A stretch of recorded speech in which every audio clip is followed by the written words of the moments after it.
Evangelio de hoy. Sábado 12 de abril del 2025. Lectura del Santo Evangelio según San Juan. Capítulo 11, versículo 45 al 57. Muchos de los judíos que habían venido a casa de María, al ver lo que había hecho Jesús, creyeron en él. Pero algunos acudieron a los fariseos y les contaron lo que Jesús había hecho. Los sumos sacerdotes y los fariseos convocaron el Sanedrín y dijeron: ¿Qué hacemos? Este hombre hace muchos signos. Si lo dejamos que siga así, todos creerán en él.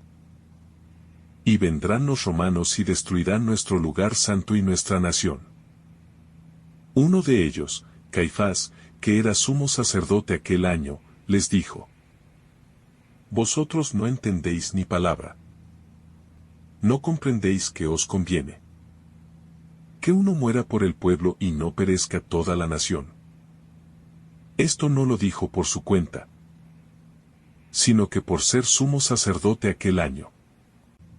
Habló proféticamente, anunciando que Jesús iba a morir por la nación. Y no solo por la nación, sino también para reunir en la unidad a los hijos de Dios que estaban dispersos. Y aquel día decidieron darle muerte. Por eso Jesús ya no andaba públicamente entre los judíos, sino que se retiró a la región vecina al desierto, a una ciudad llamada Efraín. Y allí se quedó con los discípulos. Se acercaba la Pascua de los judíos, y muchos de aquella región subían a Jerusalén antes de la Pascua para purificarse. Buscaban a Jesús y estando en el templo se preguntaban: ¿Qué os parece? ¿No vendrá a la fiesta? Los sumos sacerdotes y los fariseos habían mandado que el que se enterase de dónde estaba lo notificara para prenderlo. La fe que nace del asombro y la fe que se corrompe por el miedo. La escena que se desarrolla a continuación del milagro de la resurrección de Lázaro no solo representa una transición narrativa hacia la pasión, sino que encierra una de las tensiones más profundas y dramáticas del Evangelio de Juan: la coexistencia entre la fe nacida del asombro ante los signos de Dios y el rechazo feroz que nace del miedo a perder poder, control, estructuras y seguridades humanas. Muchos judíos, al ver lo que Jesús había hecho, creyeron en él. Es decir, reconocieron que la mano de Dios se manifestaba en él de manera evidente, sin precedentes y transformadora. Porque devolverle la vida a un hombre que llevaba 4 días muerto es tocar la frontera definitiva del poder humano y trascenderla con la autoridad del que domina incluso la muerte. Pero otros, viendo lo mismo, sintiendo el mismo estremecimiento ante el signo, no se abren a la fe, sino que corren a los fariseos a contar lo sucedido, como si se tratara de un delito o de una amenaza. La misma luz, el mismo acontecimiento, genera respuestas diametralmente opuestas, porque cuando el corazón no quiere ver, ni el milagro más prodigioso lo conmueve. Y cuando el alma está aferrada al miedo, la verdad se percibe como peligro, no como liberación. El consejo que decide la muerte, el Sanedrín y la lógica sacrificial. Al conocer lo que Jesús había hecho, los líderes religiosos convocan una reunión del Sanedrín, el máximo consejo de autoridad judía, en el que se mezclaban intereses religiosos, políticos y económicos. La pregunta que se hacen no es si el hecho es verdadero, si Lázaro verdaderamente ha vuelto a la vida, ni si acaso eso significa algo sobre la identidad de Jesús. sino una preocupación puramente estratégica y política. ¿Qué hacemos si lo dejamos seguir? Todos creerán en él. Y vendrán los romanos y destruirán nuestro lugar santo y nuestra nación. Aquí se revela la verdadera raíz de su oposición, el miedo a perder el control del pueblo. El temor a que los romanos intervengan. Si perciben movimientos mesiánicos que alteren el orden. El templo. El culto. La identidad nacional. Todo se ve amenazado por la presencia de Jesús. No porque él atente contra ello, sino porque su verdad desestabiliza la red de conveniencias y de poder que esos hombres han tejido alrededor del nombre de Dios. Caifás, la voz de una profecía involuntaria. En medio de esa reunión, toma la palabra Caifás, sumo sacerdote aquel año.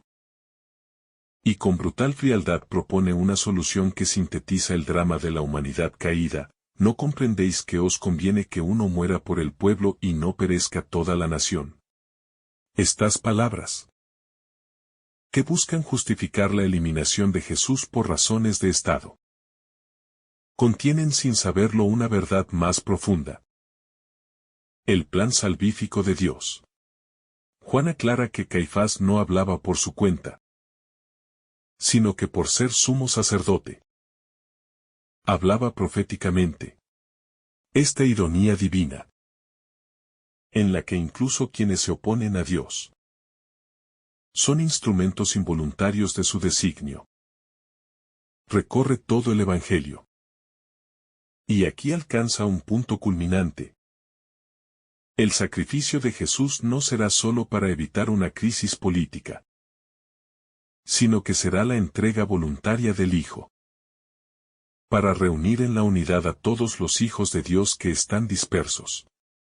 La lógica de la cruz, que los hombres querían usar para eliminar a un problema, se convertirá en el instrumento de la redención universal. Porque donde el odio quiere destruir, el amor de Dios decide salvar, reconstruir, reunir. Jesús se retira a Efraín, el silencio antes del sacrificio. Al conocer esta decisión, Jesús se retira a una región cercana al desierto, a una ciudad llamada Efraín, y allí permanece con sus discípulos. Este movimiento es profundamente significativo, no es una huida por temor, sino un retiro para preparar el corazón, para orar, para disponerse a la hora. Efraín representa ese espacio intermedio entre el bullicio del conflicto y la intimidad con el Padre.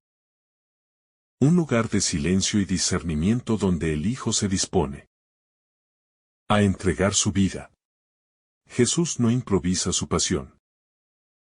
No la enfrenta por accidente, sino que la abraza desde una libertad radical. Desde una obediencia que no es resignación, sino amor ofrecido hasta el extremo. Allí, en Efraín, el Verbo hecho carne recoge las fuerzas del alma, no para evitar la cruz, sino para subir a ella como altar donde el amor será levantado sobre toda la tierra y atraerá a todos hacia sí. El contraste entre la búsqueda de la pureza ritual y el rechazo al santo de Dios. Mientras los jefes religiosos conspiran en secreto para dar muerte al que ha devuelto la vida. La narración nos dice que se acercaba la Pascua de los judíos. Y muchos subían a Jerusalén antes de la fiesta para purificarse. Esta alusión no es anecdótica, sino profundamente simbólica, mientras el pueblo se prepara externamente para el culto, sometiéndose a ritos de purificación que les permitan entrar en el templo. El verdadero templo de Dios, que es el cuerpo de Cristo, es juzgado como impuro, peligroso, indeseable. Hay una profunda ironía en esta imagen, quienes buscan purificarse para encontrarse con Dios en la fiesta. No saben que el Dios viviente está entre ellos. Y que sus autoridades traman darle muerte. La religión vaciada de verdad. Centrada en formas. En leyes. En tradiciones sin corazón. Puede convertirse en un sistema que excluye a Dios. Incluso mientras lo invoca. No es la pureza ritual lo que abre el acceso al misterio, sino la fe viva. La apertura del corazón a la palabra encarnada. La capacidad de reconocer en Jesús la presencia del Dios que salva. El corazón endurecido, cuando la luz es vista como una amenaza. El rechazo a Jesús en este pasaje no es fruto de un malentendido, ni de una ignorancia inocente, sino de una decisión consciente de preservar el poder y la estructura a toda costa. Incluso si para ello hay que asesinar al justo, al inocente, al Hijo de Dios. El miedo a los romanos se convierte en la justificación para no escuchar la voz del Espíritu, para acallar la vida que resplandece en Jesús, para usar el nombre de Dios como pretexto para eliminar a quien más fielmente lo encarna. Aquí el Evangelio nos enfrenta al misterio de la ceguera espiritual, ver milagros, escuchar enseñanzas llenas de autoridad, presenciar el despertar de la vida en los muertos, y sin embargo decidir no creer. Porque la fe exigiría un cambio radical de vida. Una renuncia a los privilegios. Una entrega que el corazón no está dispuesto a hacer. El pecado más trágico no es el error, sino la obstinación en el error. La terquedad del corazón que se encierra contra la gracia. El rechazo voluntario de la luz porque incomoda. Porque ilumina zonas que preferimos mantener en tinieblas. Porque pone en cuestión nuestras seguridades. El tiempo de Dios, Jesús se oculta, pero no huye. La decisión de los líderes de matar a Jesús no sorprende al Maestro, ni lo desorienta, sino que marca un punto de inflexión en su caminar hacia la cruz. A partir de ese momento, ya no se mueve abiertamente entre los judíos, sino que se retira con sus discípulos. Esta retirada no es fruto del miedo, sino de la sabiduría que discierne el tiempo de Dios. El momento justo para cada acción. Jesús no se expone antes de tiempo. No desafía a sus enemigos innecesariamente, porque no busca la confrontación por la confrontación, sino la obediencia al designio del Padre, que tiene su ritmo, su hora, su pedagogía. Hay en esto una lección profunda para nuestra vida espiritual: saber retirarse, saber esperar, saber discernir cuándo hablar y cuándo callar, cuándo actuar y cuándo aguardar, cuándo exponerse y cuándo protegerse. Jesús no corre al martirio, pero tampoco lo evita cuando llega su hora. En esto radica su libertad plena, su entrega consciente, su amor hasta el extremo, el destino de Jesús y la unidad de los dispersos. La profecía involuntaria de Caifás nos remite al núcleo más profundo de la misión de Jesús: su muerte no será solo un evento histórico, ni un error judicial, sino el sacrificio que reunirá en la unidad a los hijos de Dios que estaban dispersos. Jesús no muere solo por la nación de Israel, sino por todos. Por los que están lejos, por los que ni siquiera lo conocen, por los que han perdido el rumbo, por los que viven en las sombras del exilio interior, de la ruptura con Dios. Su cruz será el punto de encuentro. La nueva Pascua. La sangre derramada que une, reconcilia, restaura. Esta visión universal de la redención no es una ampliación posterior del cristianismo, sino que está inscrita en el corazón mismo de la pasión de Cristo, que muere no solo por un pueblo, sino por toda la humanidad. Y en esa entrega se revela el rostro del Padre, cuyo amor no tiene fronteras, cuyo deseo es reunir a todos en un solo rebaño, bajo un solo pastor. La espera tensa de la Pascua, ¿vendrá o no vendrá? El pasaje concluye con una escena cargada de tensión. El pueblo sube a Jerusalén. El ambiente está lleno de rumores. Y la pregunta flota en el aire, ¿no vendrá a la fiesta? Es la pregunta que marca la víspera de la pasión. Jesús se atreverá a presentarse, sabiendo que lo buscan para matarlo. ¿Enfrentará el peligro, sabiendo que su hora se acerca? Esta pregunta, que es también una provocación, prepara el escenario para los días santos, en los que el misterio de la Pascua alcanzará su plenitud. Jesús no evitará el encuentro, no escapará de su destino, sino que entrará en la ciudad santa montado en un burro, como Rey de paz, para consumar la obra del Padre. Pero ese momento aún no ha llegado, por ahora. La tensión crece. El complot se consolida. Y el cielo se oscurece lentamente, anunciando que la hora de las tinieblas está próxima. Pero que la luz no será vencida, sino que brillará más allá de la cruz. En la mañana sin ocaso de la resurrección, la fragilidad de la verdad ante el poder estructurado. En este pasaje se muestra con crudeza cómo la verdad puede ser fácilmente silenciada cuando se convierte en una amenaza para los intereses del poder establecido. Incluso cuando esa verdad tiene rostro humano. Vida concreta. Amor misericordioso. El poder político religioso representado por el Sanedrín no actúa en nombre de la verdad, sino en nombre de la conveniencia. Da el cálculo. Da el equilibrio entre fuerzas sociales. No se preocupan por discernir si Jesús viene realmente de Dios, sino por si sus actos pueden provocar una reacción del imperio que los perjudique. Este drama no es exclusivo del pasado, sino que se repite allí donde el poder busca protegerse a sí mismo a costa de las víctimas. Allí donde el miedo sustituye a la fe. Y donde la institucionalidad religiosa se transforma en una coraza contra Dios. En lugar de ser su casa y su voz. El falso mesianismo que teme perder su lugar.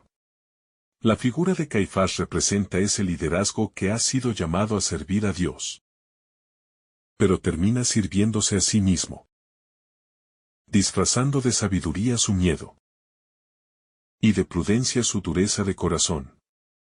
La frase "conviene que muera uno solo por el pueblo" revela una lógica política, no teológica. Una estrategia de contención, no una apertura al misterio. Se sacrifica al inocente para mantener el sistema, en nombre de un bien mayor que nunca es claramente definido. Porque no es realmente el bien de todos, sino la comodidad de los pocos. Esta actitud refleja el corazón de quienes no aceptan que Dios pueda actuar fuera de sus esquemas. De quienes se resisten a la novedad del espíritu porque desestabiliza sus seguridades. Porque reclama conversión, humildad, renuncia. El misterio de una profecía involuntaria. Y sin embargo, el Evangelio nos dice que Caifás profetizó sin saberlo, sin quererlo. Porque como sumo sacerdote de aquel año, fue instrumento de una palabra mayor que él mismo. Esta paradoja es reveladora. Incluso aquellos que se oponen al designio de Dios pueden ser utilizados por él para anunciarlo. Incluso la malicia puede ser absorbida en el plan de la salvación, sin por ello justificarla, sin dejar de ser condenable. Dios no necesita la maldad para actuar, pero es capaz de transfigurarla, de transformarla, de integrarla en su misterio pascual. La cruz misma es fruto de un rechazo, de un crimen, y sin embargo se convierte en altar de redención, en signo supremo del amor que da la vida, en victoria sobre la muerte. La decisión de matar al dador de vida. Desde aquel día, nos dice el Evangelio, decidieron darle muerte. Ya no es solo una sospecha, una posibilidad, una especulación, es una resolución concreta, fría, planificada. El Hijo de Dios, que ha resucitado a Lázaro, que ha curado a los ciegos, que ha ofrecido esperanza a los pequeños, será condenado por haber perturbado el orden, por haber sido libre, por haber dicho la verdad. Esta elección marca el inicio de la gran confrontación entre el mundo y el reino, entre la lógica del egoísmo y la lógica del amor que se entrega. La cruz no es un accidente. Es consecuencia del amor de Jesús llevado hasta el extremo, del escándalo de un Dios que no se defiende, que no impone, que acepta el rechazo para redimir a quienes lo rechazan. El retiro de Jesús no es huida, es espera de la hora. Jesús se retira a Efraín con sus discípulos, lejos del bullicio, lejos de la amenaza, pero no para esconderse, sino para esperar la hora señalada por el Padre. Este momento de silencio, de recogimiento, de preparación interior, es también parte del camino pascual. No todo es acción. No todo es enfrentamiento. Hay también un tiempo de escucha, de contemplación, de comunión más profunda con el corazón del Padre. Efraín es un lugar simbólico, allí Jesús se prepara como cordero que será inmolado, como profeta que será silenciado, como esposo que se entrega por su esposa. La humanidad herida, desde allí espera su Pascua. No con resignación, sino con confianza plena en el Dios que transforma la muerte en vida. Los preparativos de la fiesta y la ausencia del Señor. Mientras Jesús se oculta, el pueblo se prepara para la Pascua. Pero lo hace sin Él. O al menos, sin reconocer su centralidad. Se purifican según la ley, pero ignoran que la única verdadera purificación viene de la sangre del Cordero que está entre ellos. Buscan signos, ritos, solemnidades.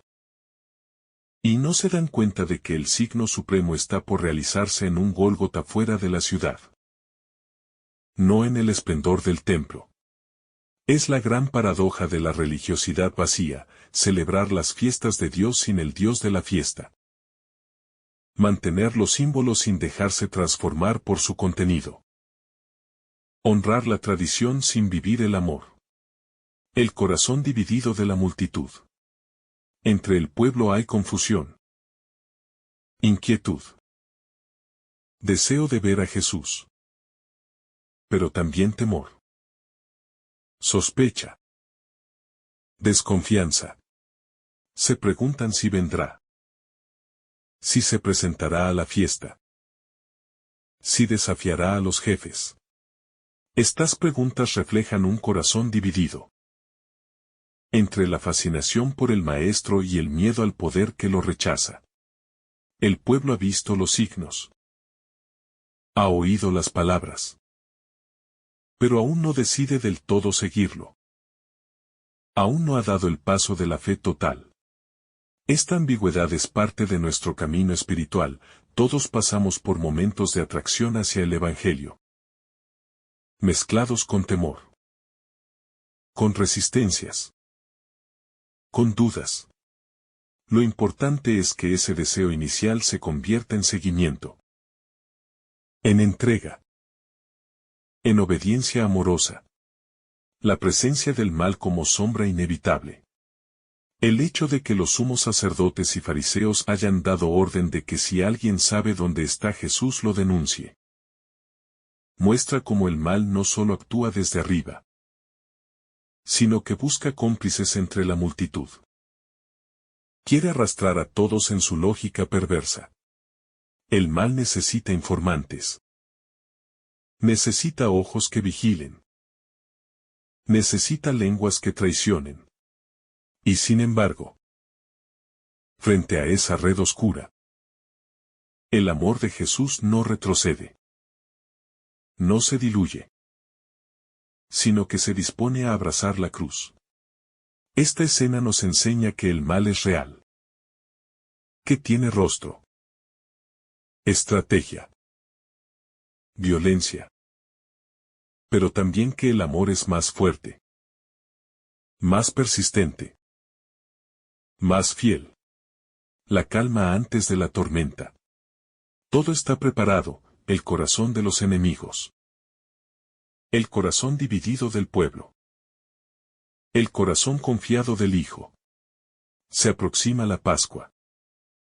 La última. La definitiva. Jesús no se impone. No clama por justicia.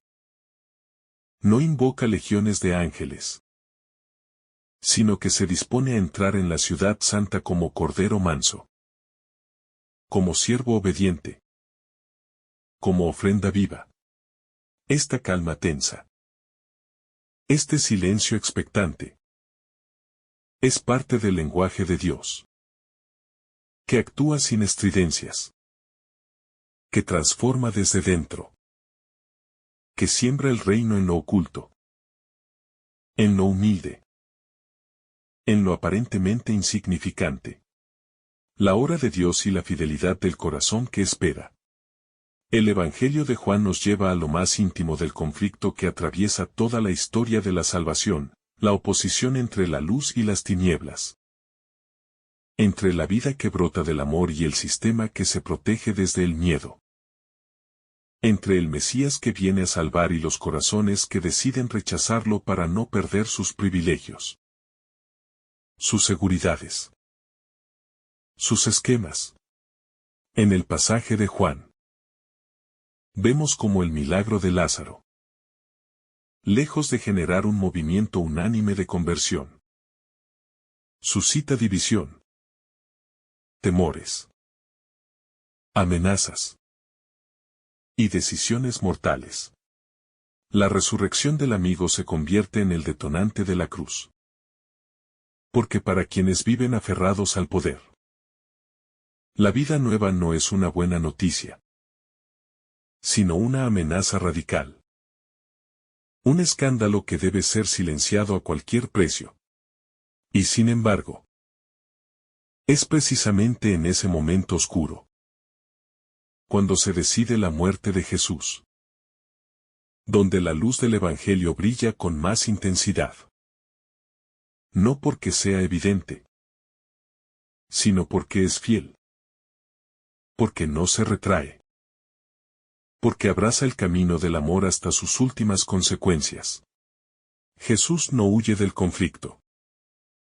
No se esconde por temor. Sino que espera en Efraín hasta que llegue la hora del Padre. Esa hora que no será la del triunfo visible, sino la de la entrega radical. Del anonadamiento. De la cruz fecunda. En esa espera silenciosa. En ese retiro contemplativo. Ya comienza a germinar la semilla de la redención. Como una Pascua anticipada. Como una promesa que ya late en el corazón del Hijo.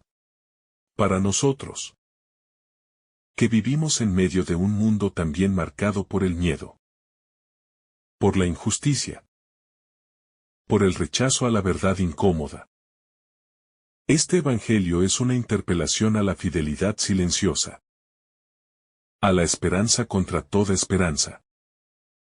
A la fe que no claudica aunque todo parezca perdido. Es una llamada a no participar en la lógica del Sanedrín, que sacrifica al inocente para mantener el statu quo, sino a unirnos al camino del crucificado, que da su vida para que todos tengan vida. Y vida en abundancia. Es una invitación a no dejarnos arrastrar por el rumor del miedo, ni por la manipulación de los poderosos, sino a buscar a Jesús en medio de las decisiones difíciles. A seguirlo incluso cuando su camino nos lleve a lugares inciertos, incomprendidos, desafiantes. Hoy también muchos corazones están divididos. También se busca a Jesús, pero a veces no para adorarlo, sino para controlarlo, para domesticarlo, para hacer de él una figura cómoda, utilitaria, funcional. El verdadero discípulo es aquel que se atreve a amar a Jesús con la radicalidad del Evangelio, que no negocia su fidelidad, que no calla su palabra, que no lo traiciona con la pasividad o la indiferencia. Somos llamados a estar con Él en Efraín, en la espera silenciosa, en la vigilancia confiada, sabiendo que la hora vendrá, que el amor vencerá, que la cruz será el umbral de la resurrección. Este Evangelio nos enseña a no tener miedo de las decisiones injustas de los hombres, porque la última palabra siempre la tiene Dios. No el Sanedrín. No los cálculos humanos. No los pactos del poder. Sino el designio eterno del Padre, que transforma la muerte en vida, la injusticia en gracia, la traición en reconciliación. En esa confianza radical está nuestra paz, nuestra fuerza, nuestra misión. Que el Espíritu Santo nos dé el coraje de seguir a Cristo hasta la cruz, con la certeza de que allí comienza la aurora de la vida nueva. Allí se inaugura el reino que no pasará.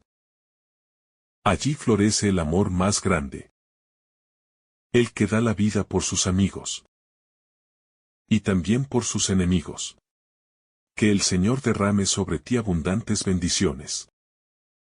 En el nombre del Padre, del Hijo y del Espíritu Santo. Amén. Si esta reflexión ha sido de tu agrado, no olvides dejar tu me gusta, compartir tu intención en los comentarios y activar la campanita de notificaciones para recibir estos mensajes cada día. Te saluda tu hermano Daniel, deseándote un día lleno de bendiciones.